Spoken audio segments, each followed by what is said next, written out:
Oliver, consumer goods companies such as SAB Miller, Diageo, Coca-Cola have traditionally relied on China as one of their big growth markets. But sales figures from those companies and from Yum Brands, which owns KFC, show that things have slowed a bit. What's going on?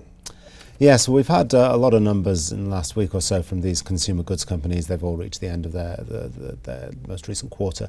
So they've been telling us what's going on. And numbers out of Asia in general and China in particular haven't been good across the sector, from the soft drinks companies such as Coca-Cola through to harder drinks. Diageo and SAB Miller both missed expectations with some of their sales numbers in Asia.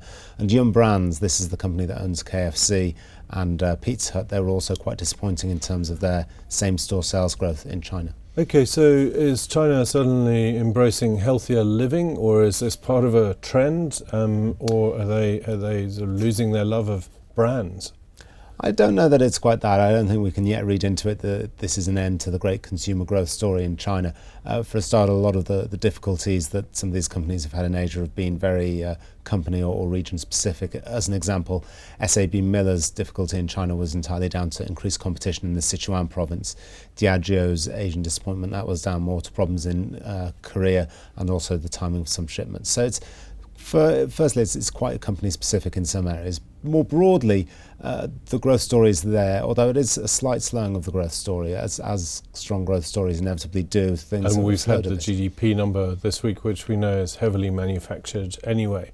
Okay, so it is quite company specific, and that then raises the next question of how should investors be playing this in their consumer goods investments, putting it in their portfolio. Which ones would you be going for? Well, I think consumers should be a bit more discerning, increasingly discerning about what they choose. Investors across the sector will have had a great time since the financial crisis.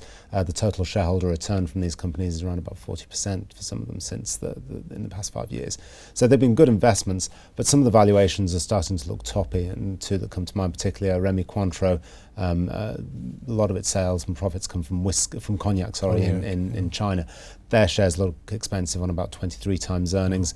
Yum Brands, the fast food company, again, about a third of its sales come from China. That's also looking expensive on about 20 times earnings. So it might be time to start thinking of taking profits in some of these areas. Right, so there is an element of the China slowdown. There's also an element of company-specific things, but it looks to me very much as though it's probably time to be a bit more discerning about what we eat and drink, just as the Asian market is being.